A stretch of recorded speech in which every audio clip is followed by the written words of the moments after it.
Yo, what is going on, boys and girls? And I'm going to give you a warning straight off the bat. If you are a big fan of either EA or Activision, please click off this video, save your feelings getting hurt and leaving angry, salty, butthurt comments, which I don't really care to read. So you've had your warning, click off.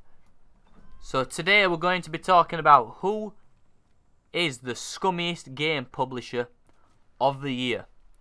Activision or Electronic Arts. Now both making very strong claims to the throne, but there can only be one winner.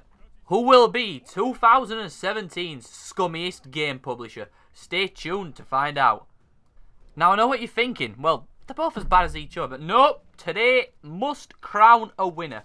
We're approaching the end of 2017 and shit, there's got to be a winner. Both pulling massively scummy moves.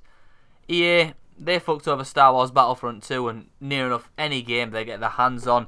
Closed down studios left, right and centre. And Activision, they milk every single fan of the Call of Duty franchise and literally any franchise they get their hands on as well.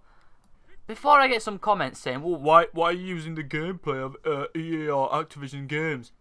To get the full feeling of being completely rammed in the arse by one of these publishers, we have to use their gameplay. It's only natural. So I've got some Destiny 2 gameplay on screen from you now, which is another game which has been published by Devil Reincarnate in Activision. And maybe, just maybe, we've got some Call of Duty World War II gameplay coming up. Maybe, if you're lucky. Now let's take a look at the thing which both publishers are accused of diluting their games with to maximise profits and stick the middle finger up to its consumers. Microtransactions, the bane of all gamers' lives, unless you're a 12-year-old or you're an autistic adult. Now the flavour of the month, so to speak, has been loot boxes. Every single game that launched in 2017, which was published by EA or Activision, has contained these in some form. Gamers don't like them. They do not give a fuck. They will implement them in any game, whether it's pay to win or cosmetic only. As long as they can get money from the gamer's wallet, they do not give a fuck if it breaks the game. And this is why many gamers hate Activision and EA. The point I'm trying to make is every single game is launching with this utter bullshit, and by that point it's just an argument of when the game releases whether they're going to be game changing or not.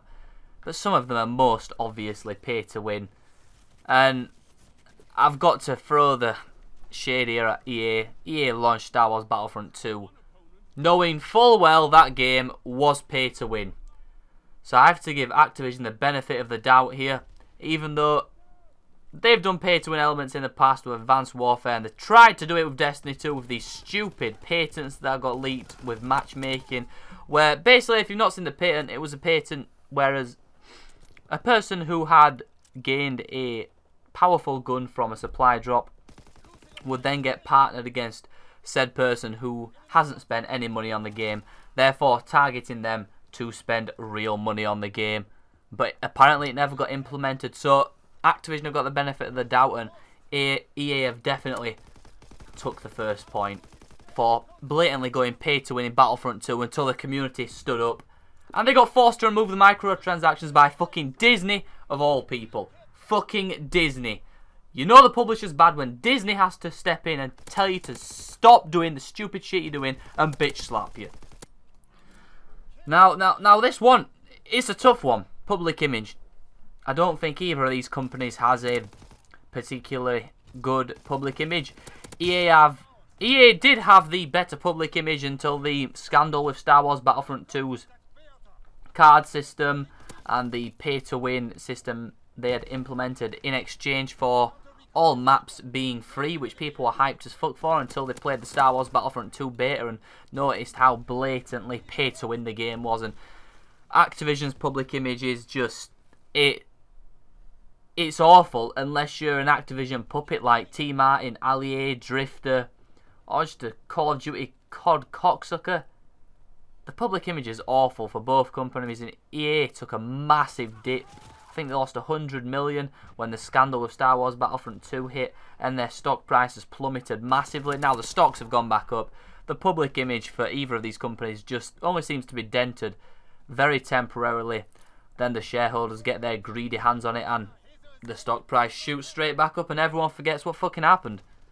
I mean, a massive one which damaged Activision's public image this year was the patent scandal, which I've mentioned earlier in the video, which was an obvious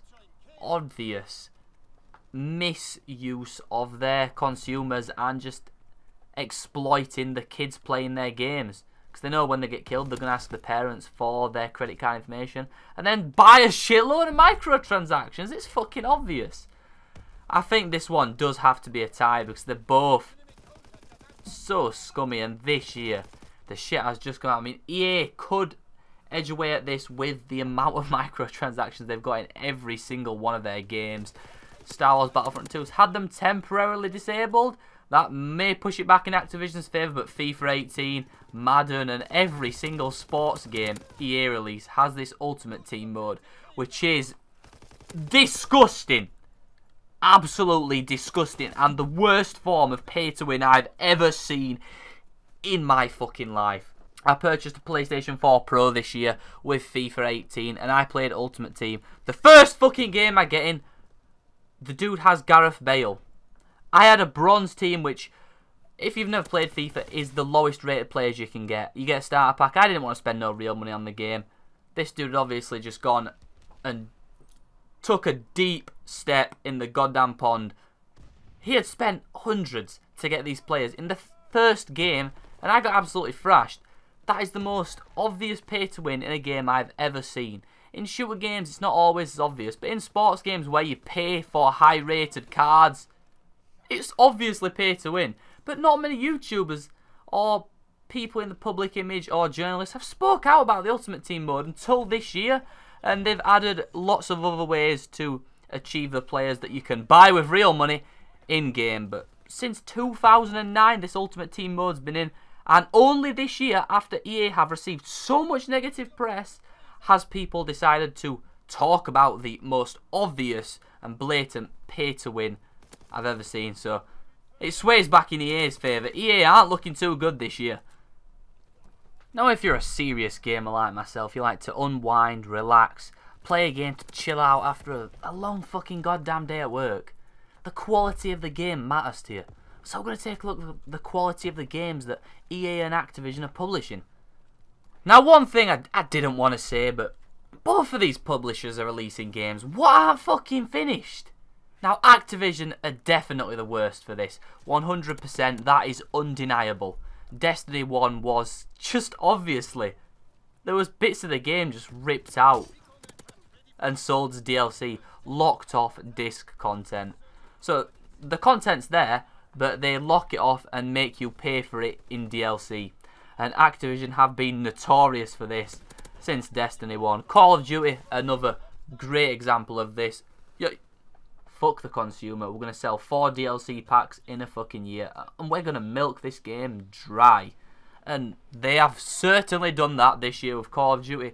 EA have got slightly better in terms of this. I mean, Star Wars Battlefront 2, all the maps are going to be free.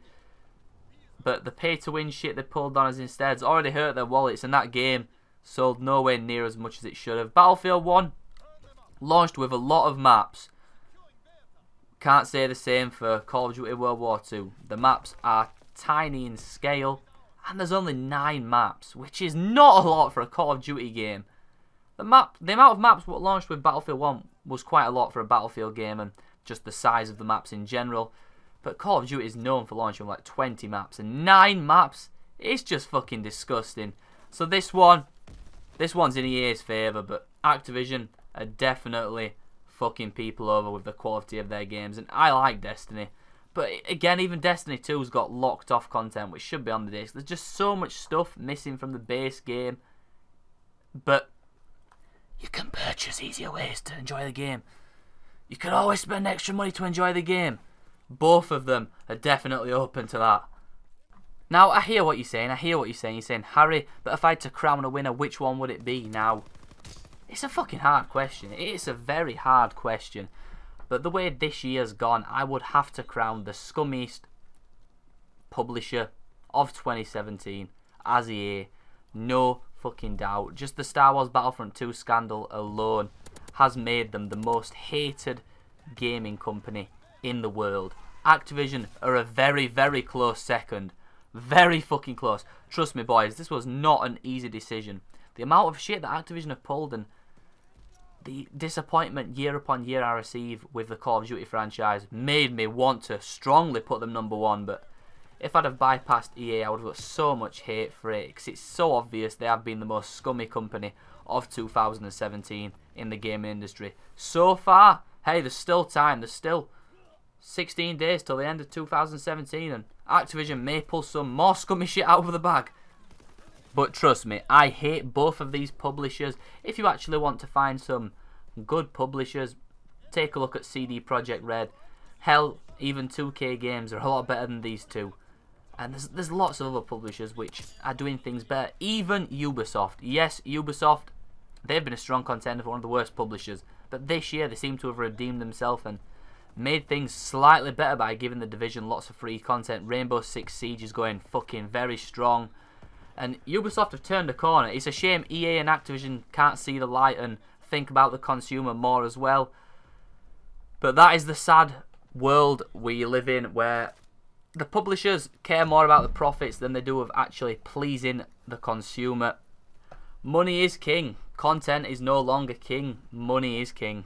If you disagree with this and you think Activision are the scummiest goddamn publisher of 2017, let me know why in the comments. Trust me, again, this was a very hard decision. I hate Activision. I hate EA.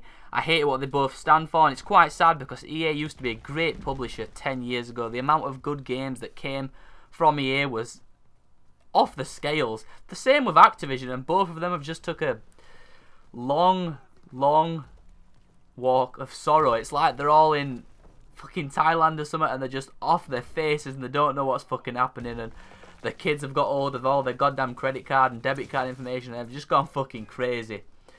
Or the management of both of those companies is just goddamn lost and all they care about is profits. But if you did enjoy this video though, guys, be sure to smash the thumbs up. Let me know what you want me to do next in the comments. If you dislike the video, you know what to do. Smash the dislike button. My last two videos will be on screen now. All my social links, my Twitter, my Facebook, my Instagram will also be linked below. So if you haven't followed me over there, go and fucking follow me. I'm a fucking legend on Twitter. I'm a fucking legend. I love you all and I will see you all in the next video. Peace. No, I lived in missing bullets. I'm on the pursuit of happiness, and I know everything that shine ain't always gonna be gold.